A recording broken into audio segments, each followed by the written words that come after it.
All right, it's in. Well, that took enough time. We can probably just go ahead and get started.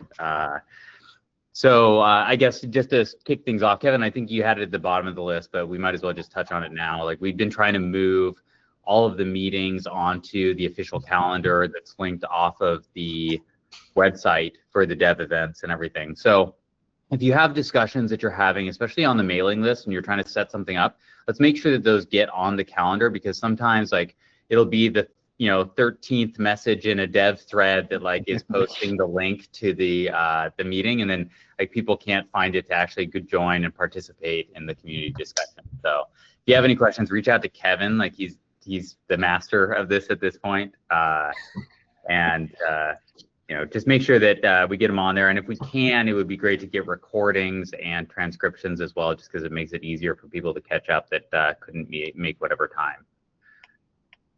Yeah, I have to reach out to you because you have the permission to actually do it. But yeah, we'll coordinate. I think the newest one, the UDF sync, is already on there, and we're just trying to move everything else.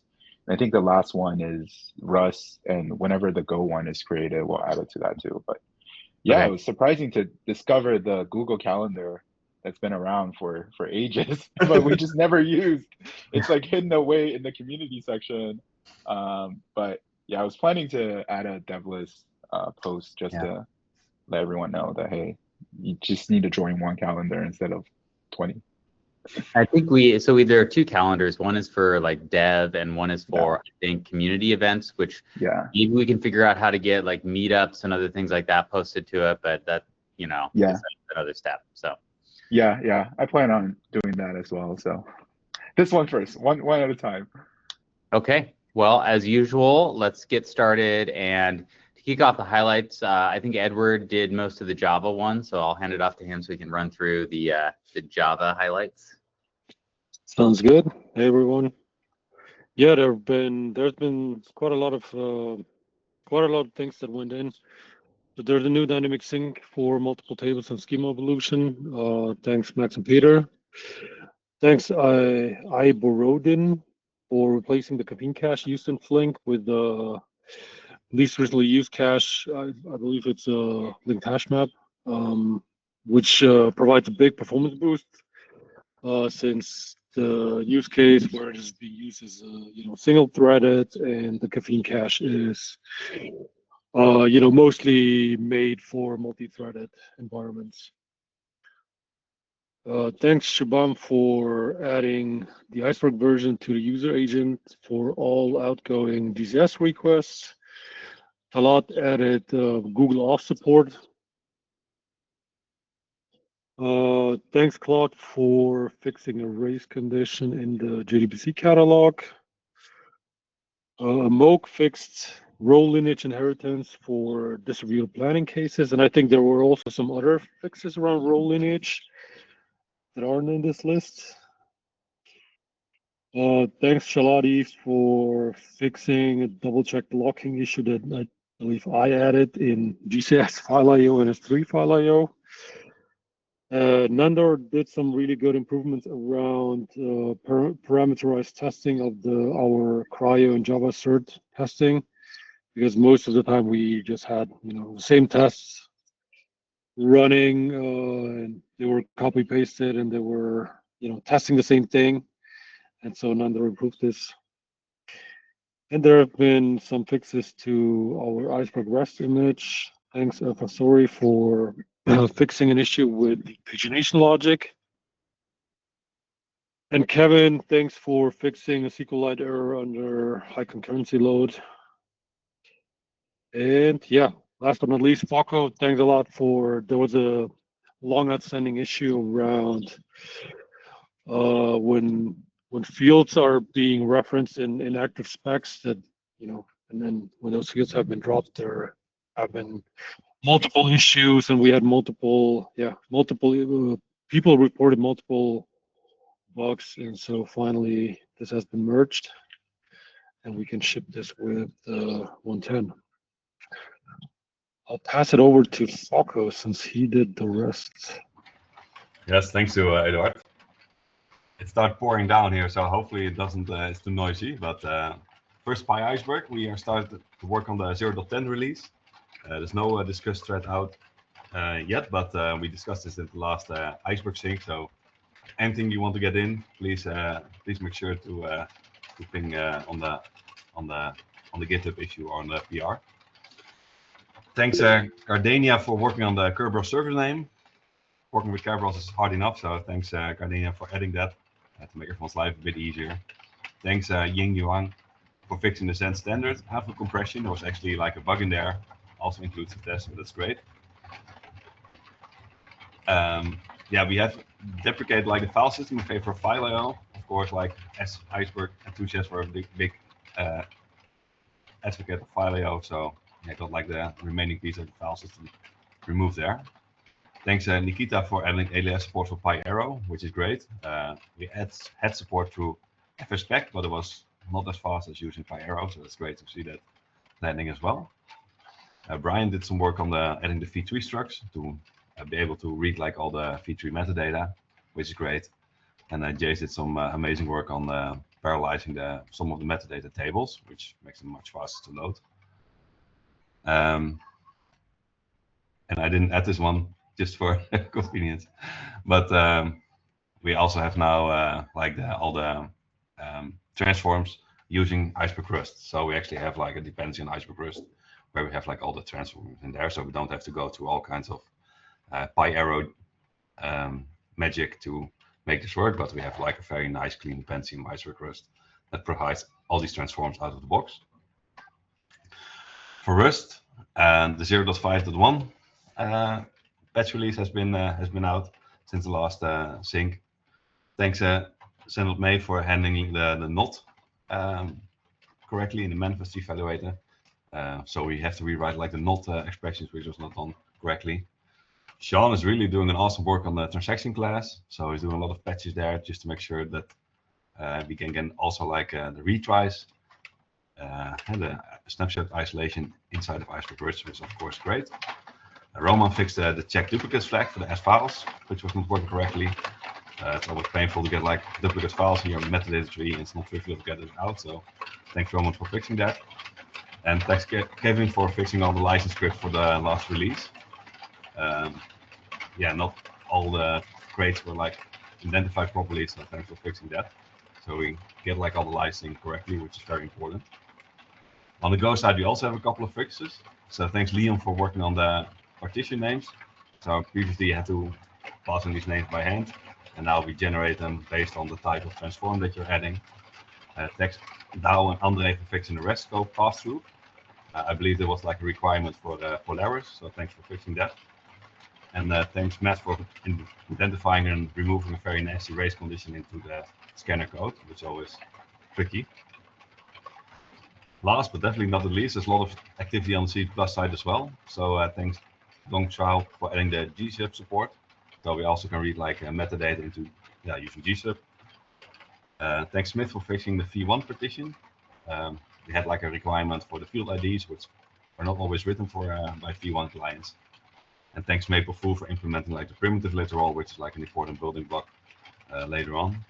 And thanks Gang for actually implementing the AVA reader. So he's both working on the C+ implementation on the AVA repository, but also make sure everything works with Iceberg in the Iceberg C+ repository.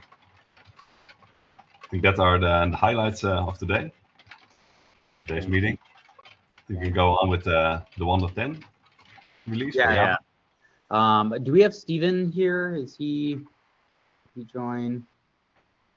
Okay, well, I was hoping that we could actually just quickly run through the list of items that are tagged for the 1.10, and that's because we've got quite a few items, and it's I think that there are a number of them that probably aren't going to make the list, and we need to figure out like, do we want to push these or do we want to try to get them in? But we still have something like 10 issues here that are tagged. And I saw Peter just joined. Maybe Peter has been chatting with Steven, I don't know. But the couple ones that I'm looking at that, I'm not sure really belong in the 1.10. Like the first is the Kafka Connect.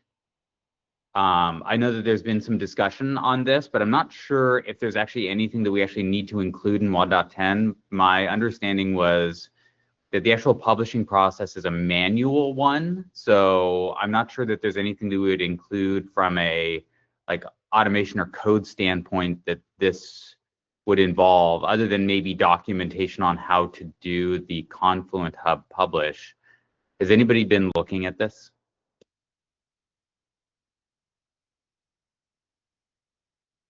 I think it was mostly. Jonathan? I see your name on it. Yeah. I raised that issue, but later I came to know that the tabular was having some ways to publish it in the Confluent by talking with them, going through some checklist. But I'm not sure about the procedure with respect to Apache projects. I will check with JB, and also I will coordinate with Brian maybe. Yeah. But I think it will take time. Yeah, we can't make it to 1.10. And also I pinged is even now I'm checking whether you can join the meeting. We need to finalize the scope of the release, I guess. Earlier we thought we were gonna have all the V3 stuff in 1.10, but looks like we cannot have it. So we need to finalize the scope first to check what and all we can squeeze in. Okay, I'm not. Brian, did you want to comment on the Kafka Connect? Yeah, I mean, I would say probably the first step is just to add it to the releases page, because currently it's not even there. So we don't have like a signed distribution. So it would be nice if, like, as a first step, we just added it to the releases. That was what I was thinking before we even deal with like Confluent Hub or anything like that. Because Confluent Hub has like all sorts of restrictions, like what the dependencies are and security vulnerabilities and things like that.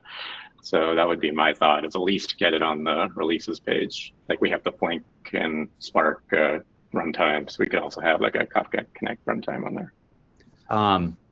Which releases page are you talking about? Are you talking about the GitHub one, or the Iceberg, like Iceberg Apache org/releases? Like it's not there, so I don't think there's any way for someone to download a signed distribution. Do we know if that it's on the website, and so via this.apache.org? Yeah. Basically, this.apache.org should include the tarball, and then we should link there. Yes, exactly. Because it's what Brian means. Do we? Sorry, I was confused between like the GitHub releases versus the Iceberg releases. Do we actually? So the thing that we need to upload though is the zip distribution, right? Is that what they take as the? Yeah. Do we sign that in any way currently? I think we sign the jars. I'm not actually sure. During the build. Yes. I mean, it depends where. It's on Maven repo. Yes, we sign it for sure. So if you go on Maven repo, it's signed. And if we go on dist, yes, we have to sign it. I'm not sure if we sign via Gradle today. I think so. I'm pretty sure we don't. Okay. For this specifically, I think we don't. Yeah, because this is a zip distribution. I don't think it's in as part of the jar publish process. So I think we need to figure out, like, one, does that zip actually get published anywhere? Like, is there a formal artifact we have for it? Today it's not. Today the tarball and the zip are not uploaded on Maven or are not uploaded on anywhere. So I think what we should do is basically what we do in Polaris, which is basically signing and doing on Gradle for these archives, and then include on dist just for convenience for users. Okay, so I don't think this is something necessarily that we need to pin to the 1.10 release. It would be great if we could figure out the process, and if that happens with 1.10, that would be great. But like, we've got a lot of things to do, I think, in order to actually get this wrapped up. The other one that I wanted to mention, I don't think Steve Lofren is here. The Hadoop file IO, I think we need to punt that one. I don't think that one's ready to go yet. The The question about the AWS SDK, I think, is a good one to ask, because if you remember back in 1.9, we had bumped the AWS Java SDK, and that caused problems for older implementations of like the S3, signing and things like that. I think in 1.9.1, we reverted that change, but I'm not sure that we actually changed anything in the main baseline. So we're in the same position where if we release with that currently in 1.10, we're gonna, again, break older S3 compatible file systems. So I'm not sure if anybody has looked into whether there's changes in the SDK so we can move forward in the SDK release, or if we have to figure out some sort of mechanism to trigger the legacy behavior. But I think, so Stephen, I saw you join. Like this one, I'm very concerned about, just as kind of a practical blocker to the 1.10 release. Because if we don't fix this, then we're going to break all the legacy object store implementation. So at a minimum, we probably need to go back and revert and do the same thing that we did for 1.9.1 if we can't move forward. You talk about the legacy MD5 plugin? Yeah, okay. The MD5 plugin one. Right. And then I think that there were a couple on Moog you had brought up that we need to make sure we get in. Yeah, so I think the timestamp nano one, I need to reread that thread because it's been a while, but there's some indication that the way we're computing the literal for the during binding of the expression for timestamp nanos, it indicates a correctness issue. So I think we should just double check that. Because I don't think it's always going to blow up. I think we need to make sure the actual calculation during the expression binding is correct. So yeah. When you say correct, you mean outside of the interpretation of the value? I think within the range of the value, so not outside of the interpretation. Okay. Yeah, that's what I think, but I need to double check because yeah, it's been a while, but yeah. Yeah, I think if a user uses a real timestamp, that should be always out of range. If they use some actual value, let's say just 0 nanosecond, yeah, that can be a problem. Yeah, I mean, but that's something we can't really change. I think we discussed this on the thread there. We can't really change the behavior of this function. We can give a better error there, and we need to expose maybe some other APIs. But I don't think we should block 110 on this. But unless there's actually a correctness issue for the stated input for the method. So as is, for right or wrong, we have said that if you put in a number, that number is a number of microseconds. Yeah, I agree with that. I guess, yeah, maybe what we could do is if we can identify a very concrete case where there's a correctness issue, then it's a blocker. But if it's kind of not, then I would agree it doesn't need to be a blocker. I think I said it on the thread too. We should change the exception. We should catch the overflow and throw a I'm sorry, did you mean this to be nanoseconds? If so, there's no nanoseconds here. So yep. Still an exception, but you probably didn't mean to do this. Yeah, there's also general concerns. Maybe we need to add a public constructor so that there is a lot engine to construct this literal. Yeah, I have 2 suggestions there. Take a look, and but we can address that maybe in separate PR, not in that PR. That PR potentially can be just what the router suggests, just throw a better exception. At least we don't confuse the user. Stephen, is there anything else that you want to update in terms of the 1.10 release? So yeah, I think the only thing I think left is Eduard's PR for the orphan delete factor. That one is also very, very close. I'll put just and I'll name it for Manu. But yeah, everything else, I don't think we need to block 110 for this list. Well, there are a few on here that's kind of what we were going over that we do think are potentially blockers. Yeah, maybe a S3 one. Okay. Yeah. What else? So I think that we want to address the timestamp one and just make sure that there isn't any sort of like correctness issue that we're letting persist. So we just like follow through on that one. I think the JB, I think the dependency issue for BigQuery, that's largely just license and notice right now. Are we? It should be okay because I helped what's the name of the guy? Talat, I think. So yeah. I think I did a pass. I provided all the feedback.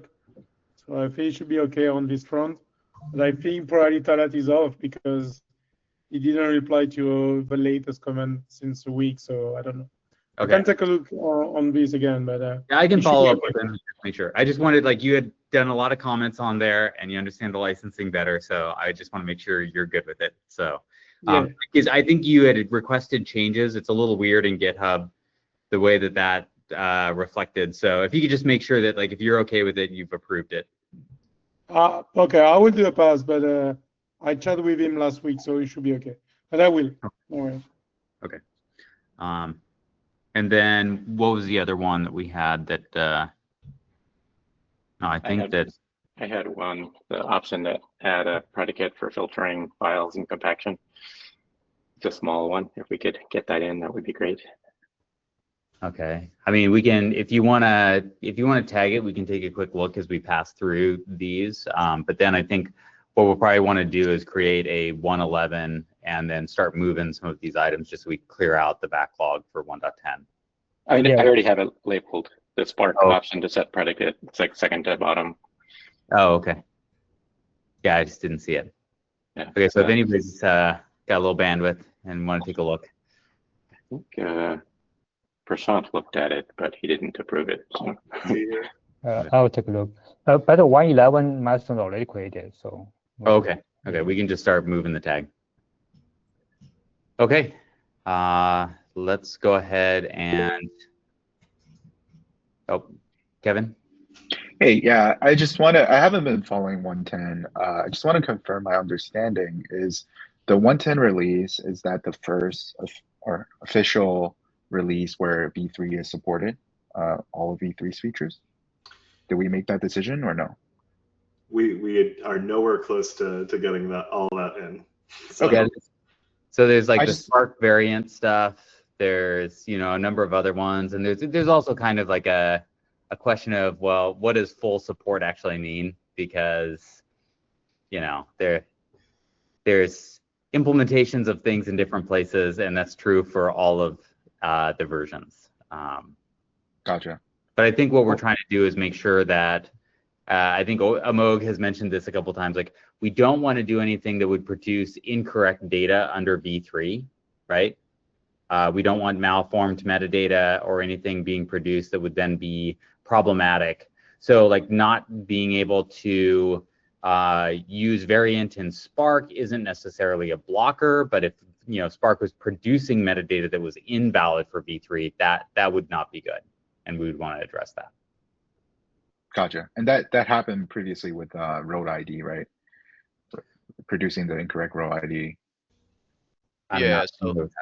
So like before, for example, the vectorized read inheritance, right? I think it was before the V3 spec was ratified. Technically, if you were using that feature, you would be propagating invalid row lineage because, you know, the reader didn't have that functionality. So yeah, you're right. Yep. Yeah. Okay. Yeah, I just wanted to clarify my own understanding. Thanks. Yep. I mean, unless anybody else has any other comments. Russell, did you have any, like? No, just that Geo is, of course, like a distant vision for us right now. Variant is probably close, but Iowa was gone last week. He's here now. I see him somewhere. Yeah. So we might be able to get variant in if we have to wait for some of these other things. Because I talked with Ryan and he thought it was close when I talked to him last week, but he's gone this week, so, you know, everyone is in crazy spots. So maybe for variant, Geo definitely not. Our transforms we might be able to get in. We don't actually have any. It doesn't really matter. Yeah. I think default values is the only other one we have to be cautious about and making sure that we're producing them correctly across implementations. And I think that's all done though. All the default value stuff should be in. the readers are in. I think some of the engine integrations, like through DDLs, that's not there yet. But yeah. Oh yeah, you just need to be able to read them. Yeah. Yeah, in fact, I think we had a issue, and Moog or Edward, I don't know if we addressed, where we were actually dropping that into the default value information in Spark. So in Spark 2 or Spark 3, you could do DDL statements where you define a default value, but it was actually just dropped. So that one is more problematic in V3 because we should support, and we just need to make sure that we're actually propagating those correctly.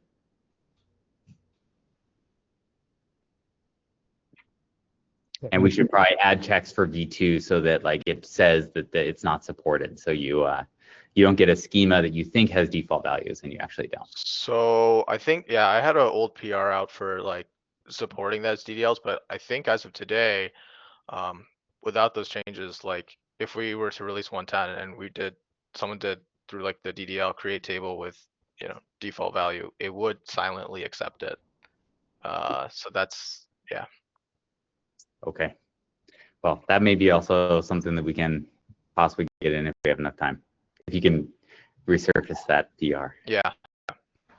There might be a more minimal way to basically surface it or like even block it, right? If it's not ready. Yeah. I think it's straightforward to like just fail if you see the default value right now. And then we could always follow with actually propagating the default value. And in V2 and V1, like you should fail regardless because we can't represent that. Yeah. Okay. Let's move on to the next item. So a couple discussion topics. The first one is the format API. I think Peter or Stephen, I'm not sure who had that. It's me. Yep. Stephen is reviewing, but I'm the one who created the.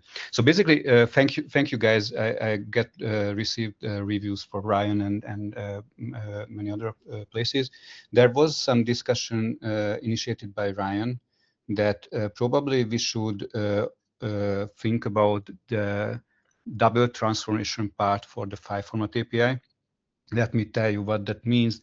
Basically, currently we have the file format data structure is directly converted to the engine data structure, and this is the most effective way to do things because it is only it only has one transformation layer. But if you have like 3 engines with 3 file formats, that would mean like you need 9 transformations, and it is very soon getting out of hand, maintaining that many transformations. And Ryan's suggestion was that probably we should define an intermediate layer there. Like, okay, for example, let's pick the arrow one, which we already has, and then use that as an intermediate layer. So file formats will provide transformations to the arrow, and engines will provide transformation from the arrow to their own stuff. This is actually very aligned with my way of thinking about moving forward. But currently the file format API stuff is already big enough in my opinion, that it's very hard to review and move forward with that. So what I propose is move forward with the current file format API, and then as a next step, providing this intermediate layer and do the transformation, create the transformation for file formats and from file formats. I actually did some testing, created some benchmarks.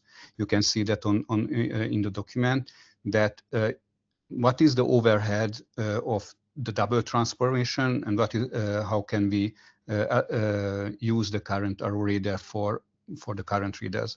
What I have found that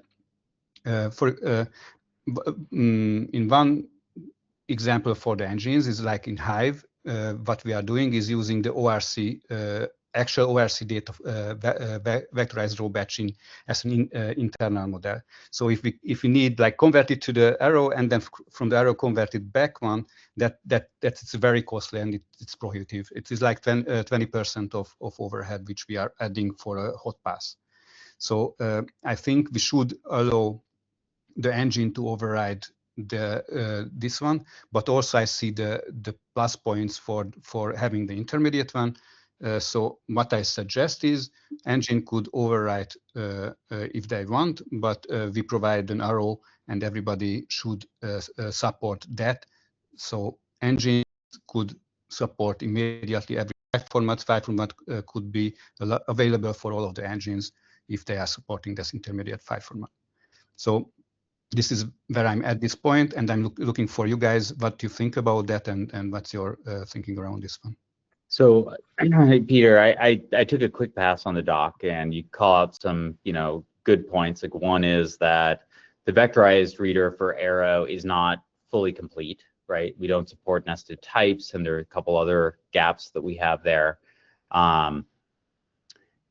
How many engines do we really have that support the Arrow implementation, though? Like my understanding is right now, Spark is really the only thing that's using that. And that, I mean, part of the reason that that works well is because Spark has a construct of like the columnar batch, which we can just like overlay on top of the Arrow, the Arrow buffers. But, if you look across other engines, like Trino has its own implementation, right? They're doing their own native thing. Like Kafka Connect is just using the internal data model. So they'll use, just whatever the generics is using, I believe, right, Brian? We're just using generics for the Iceberg generics for the Kafka Connect reads and writes. Yeah. And then like Flink, I'm not sure what Flink's model is using. Are you just using the current row base, or are you using Flink's readers, native readers? Flink has a raw data, which is internal Flink structure. It is like internal for Spark. Yeah. So I think we already kind of have this situation where like every engine has its own flavor of thing, and I'm not sure how many are adaptable to the Arrow, representation, and whether like those projects even want to take on Arrow as a dependency. So I think there's still kind of a question there about like, do we need a different model for that, or is just saying like, hey, well, we provide our own, but you can bake your own implementation good enough, and how does that really change anything right now? But if you take a look at the doc, I also did some experimentation that switching the current Flink readers, Parquet readers, which are direct reading Parquet data and converting to the raw data, and instead of using their own reader, what I did is use the vectorized reader, and then converted the raw data from the actual Arrow implementation, and surprisingly, I realized some gains there. So vectorized reading itself provided some plus for non-vectorized readers. So it could be even beneficial for some cases to start using the vectorized stuff, even though the transformation is there. I agree with you that it's definitely not something which should be used for anywhere. So every place. I also think about the one point that Dan also mentioned.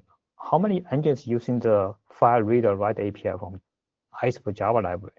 Because Trino has their own reader and writer. A lot of native engine, let's say Starbucks, Snowflake, I'm sure they all have their own reader. So yeah, right now only the one using the Iceberg repo is using those probably.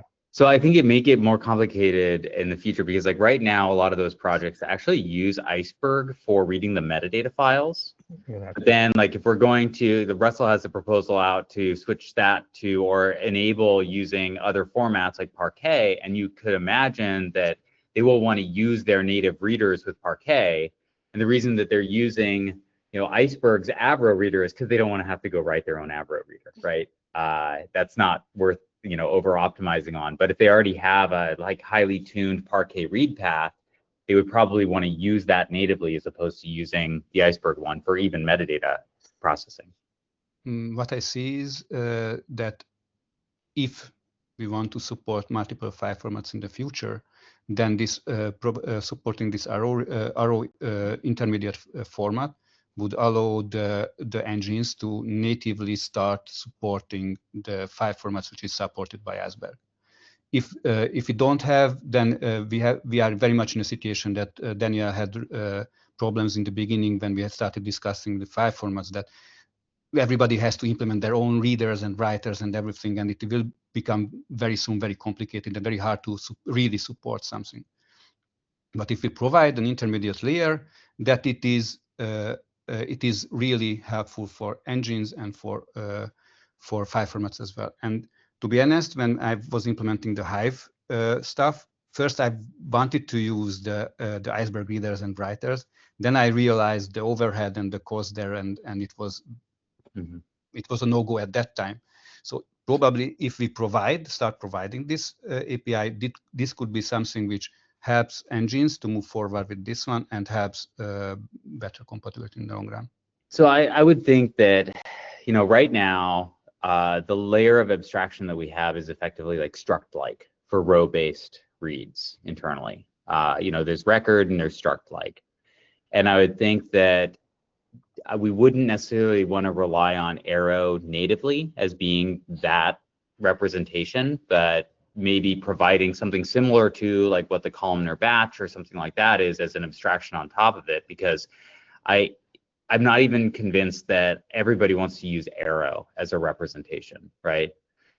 So if you were going to use something, they may want to actually provide their own implementation based on their own readers to whatever in-memory columnar representation that is. So maybe we just need the equivalent of struct-like for some sort of vectorized read path.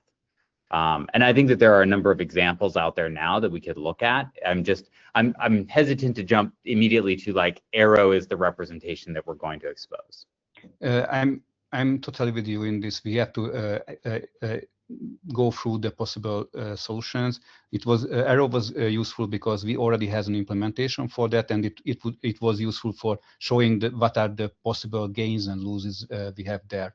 I think this is a very, very big topic, and what I'm suggesting is move forward with file format API, and when it's there or when we finalize that, concurrently we can start thinking about the next steps here and decide on what is the solution we are aiming to for, and what should be the way to move forward.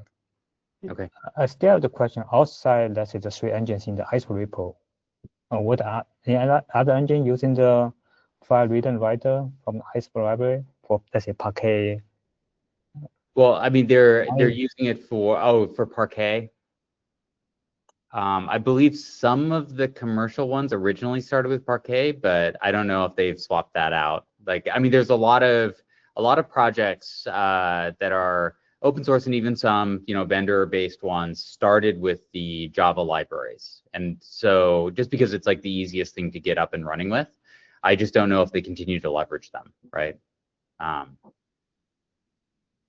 And I think if we are providing an intermediate layer, it would be an even easier path for them to start with it, and then still should have an option to swap out if they invested enough and they have requirements enough to get back the performance, which is performance degradation, which is caused by the duplicated transformation.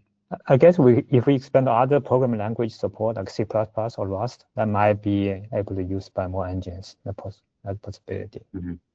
Well, I'm guessing that even like if we get the interfaces right, there may be some way to do like the foreign function interface or some sort of binding to a Rust or C++ based read path if they're really interested in the performance side of it. But I think that's even a little further off. We should probably just focus on getting the abstractions in place, and then actually the guys who was implementing the Vortex readers is done in this way. They have the Rust implementation for Vortex and use the Java binding to put it into the file format API. So this is definitely a possibility. Mm-hmm. Okay. Thank you for all the discussions. If you have any suggestions, questions, whatever, we can continue it on the dev list. I think we should wait, since Ryan was the one who raised this question, we should wait for his input as well, and then we decide how to move forward. Thanks.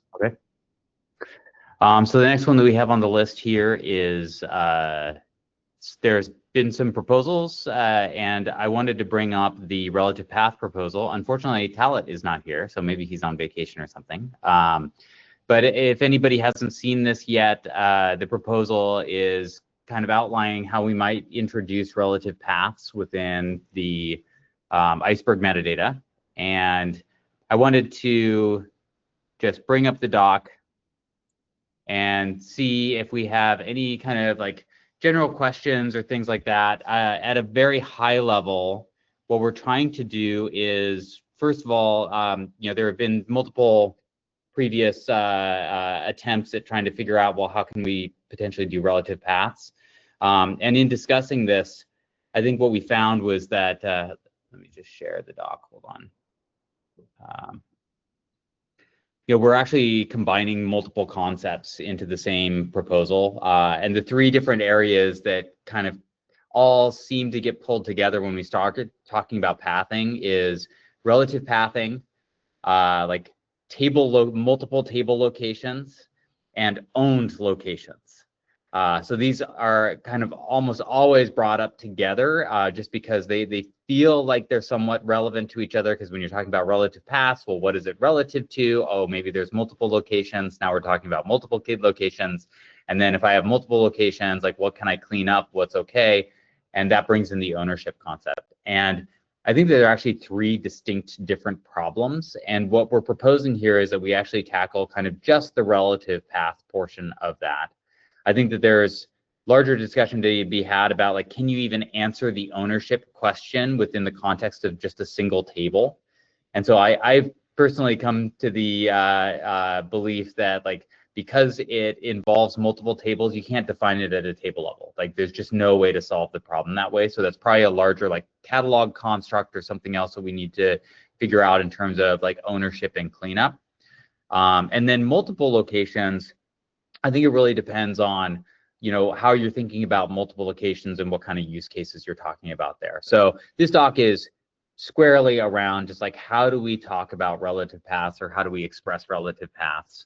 And the key things that we wanted to carry forward for backward compatibility were the ability to define like a metadata and data location that are somehow separate, supporting absolute locations, so defining either the table location absolute, metadata or data location as absolute, so you can point them outside of the table space if you're using one of those mechanisms to, like, higher tier storage or something like that for metadata storage. And then the last thing is still supporting absolute locations for files, so that if you are doing something where you are landing files that are outside of the main table location and maybe relocating them after, there's a lot of patterns that people have built. So we still need to be able to support absolute locations, but then building in a concept of how do we resolve relative references based on, each one of these areas, like data location, metadata location. And then most importantly, and kind of the thing that I think is different about this proposal from prior proposals, is we actually want a complete zero rewrite copy kind of convention for metadata, right? So currently, you would have to rewrite something in at least the top level JSON in order to move a table. And that would be like the table location. That's currently the thing that's embedded in there that would actually require a rewrite. So what we propose here is a way of inferring what the table location is if the table location is not specified in the metadata JSON. And that allows you to actually just set up some sort of replication or something like that for the metadata and data files, and wherever it happens to be referenced and live. So like you go to the catalog, it points to a location. You can determine the actual relative locations based off of where it happens to reside. So I just wanted to throw that out there and make sure that everybody's aware of the doc. And if there are any questions at this point, we can talk about it a little bit. And then I think the bigger question is, do we want to just discuss on the doc and start moving forward, or do people think we need to set up like a separate time to actually do a deeper dive and have a focused discussion on this, like we've been doing with some of the other proposals? Any hands or thoughts? Kevin, since you got your hand up first, I saw Russell. Sorry, Russell. Yeah, I think I would like to have a separate discussion on this. I can reach out to Talat and talk about this. I think there's a lot of like really good things in here, and a lot of questions that I have. I don't want to bring it up here, but yeah, it's a really great feature, and I think I just want to go in deeper. So +1 to the extra sync, and we can use the new calendar. Yep. Russell? Yeah, I feel similar. Just I know we kind of want to break this away from the other concepts, but for me, the moment we start talking about like migrating something, I instantly am like, but what about the absolute paths that live with the relative paths? And then I get worried. So I just want to have a talk where we can kind of walk through what we think the next steps will be to kind of hopefully capture some of that or find a way forward there. Yeah, I think it sounds like people want a more thorough discussion. So I'll work with Talat, and like Talat has been working on this a lot too, so I don't want to leave him out of the discussion. So we'll circle back with him and set up some time on the dev calendar, and also send out a note to the dev list about a discussion purely focused on this, so we can spend a little more time on it. Anybody else have any comments that they want to bring up at this point? Okay. The only comment I have is like whether it would make sense to use a certain time box from the catalog sync for larger discussion. I think that makes sense, given some of the forward steps I think we want to take with this. If we want to discuss how this will involve catalogs for owned locations, which I think it does, we should probably do it with those folks as well. Yeah, so maybe we want to have the deep dive on this first and take anything from that to the catalog discussion that we think might impact it. I'm not sure how much of an overlap there is, but I do think that there's something to explore there. Mostly I'm thinking because of the things that we state are non-goals are going to be related to catalog then. Like anything we explicitly say is a non-goal here is actually a catalog goal. Yeah, those we can kick the can to the catalog, especially the ownership question. I have some thoughts on that. Okay. Okay. So we're within like 5 minutes at the end of the time. There is another proposal that was sent out a little while ago, and we haven't actually had any sort of discussion on it. So I think similarly, we'll probably want to set up a time to do a deep dive on the column stats proposal. And Russell, I think that overlaps a little bit with your proposal for Parquet metadata. It isn't strictly tied because like you can like all of this is built off of Iceberg schemas, so like we can do the column stats in Avro or in Parquet, but I think you get the most value if it is in columnar, so you can effectively project which stats you want during planning time. I think it would be very costly if you don't project. It's interesting. I think that there's a real question. We should probably do some benchmarks on it because in all of our implementations, we do some optimization about reading. So we do read through operations like in the file IOs, and Avro skipping may not be as bad as we think. And so then it's just kind of a question of like, if we're over reading in Parquet and we're reading the same bytes, who's faster, reading row-based with byte skipping in Avro or columnar projection, even though you're reading the physical bytes and just like throwing them away in Parquet. So my money's on Parquet, but I think it's well worth knowing rather than just assuming that the columnar is going to be better. I think that's fair. I am interested to kind of go into this discussion, if only to remove another file format that we don't really have to worry about going forward. Are you talking about Avro? No, yes. Oh, okay. I think that the thing is like we've got two kind of competing directions here. One is like, enabling supporting file formats and also figuring out like what is really well supported that we can rely on for representations. And so at some point we need to figure out like, how do we settle on what do we formally support, and what is kind of like, hey, you can play around with these things, or for niche applications you can use this, but what I don't want to end up with is like a bifurcated system where we're like have a bunch of random file formats floating around and like nothing is interoperable anymore. that kind of is counter to a lot of the objectives that we have for Iceberg. Agreed. Okay, what else do we have on the list here? So I think for the column stats one, Eduard can set up some time and we'll have a more focused discussion on that one. But please take a look. There's a lot of good stuff in the proposal. The next one, I don't know who put it on here, refactor, delete orphan files.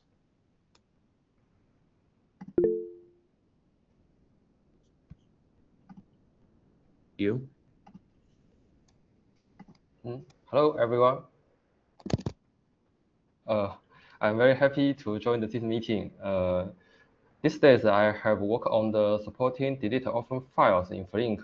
I'm planning to refactor the common code from Spark to core for using in Flink.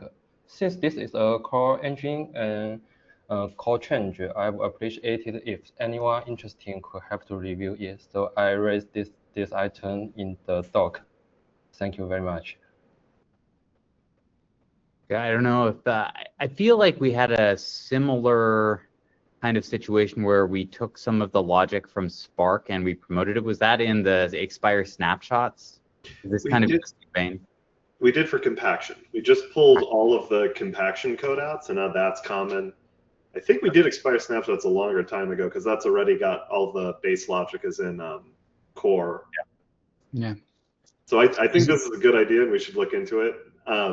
I think maybe we should figure out how we remove the Hadoop file IO dependency first before we extract it so we don't spread that, but that's about it. Yeah, there's a general problem there that hasn't been addressed around the listing for the orphan files. Because Hadoop file IO is doing directory traversal, and even that's not great and isn't necessarily aligned well with the way that we do the layouts. And we don't have a current solution that just uses the mix-ins for the file IO, like the prefix listing. So that's something we can take a look at as part of this and just see like, hey, are we continuing to promote the dependency on Hadoop file IO, or can we figure out how to do something better for the listing portion of this? Actually, with Go, we went to with several scenarios and trying out how could we, or if we could improve on the Hadoop file stuff. And the issue was that, but Hadoop file listing is bad, but at least you can split it out and do the listing on different nodes. If you have limitations like bandwidth with the name node or bandwidth with the S3 or whatever, then you can do it make it faster. The listing interface is only one node, and you can filter only after the fact. Yeah.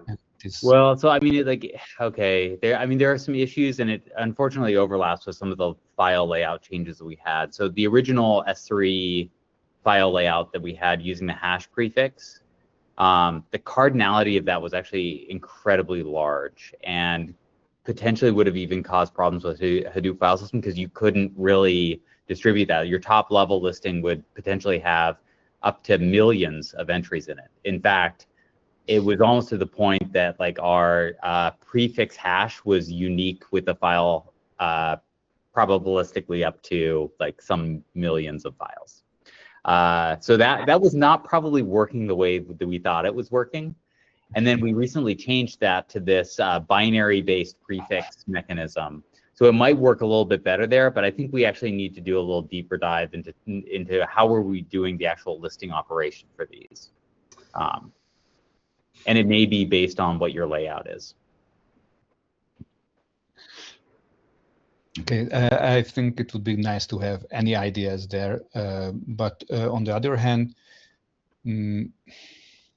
yeah. So we would like to move forward with the Flink stuff as well, and it would be nice to at least have a place that, okay, this is the file lister, file worker, or whatever, which does the listing. Maybe we can refactor those methods and remove that after the listing problem is solved. But we would love to move forward with the Flink table maintenance. I mean, yeah, the only other thing that I think about from the orphan files, like we have this mechanism to join in that listing. Yeah. As long as we can preserve that, because like, you know, so we can distribute it using Spark or Flink or whatever it is, and just making sure that that is a convention that's included.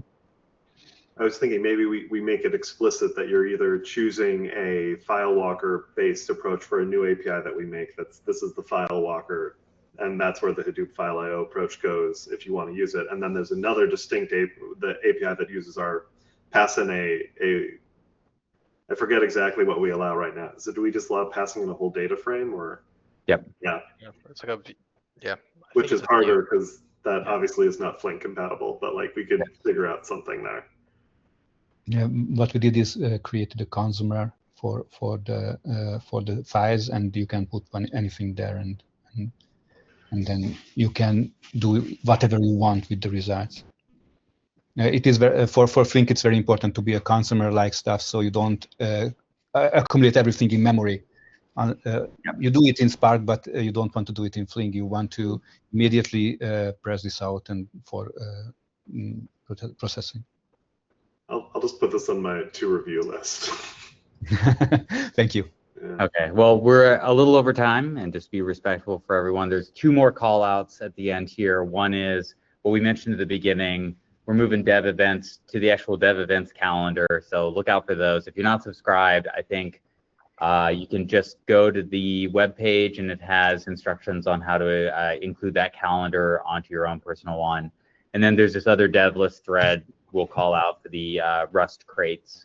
I don't know if we have to dig into it, but yeah, I just added that one very quickly. I think we reached a consensus. The unofficial implementation will change its name, so it's not related to Iceberg Mark.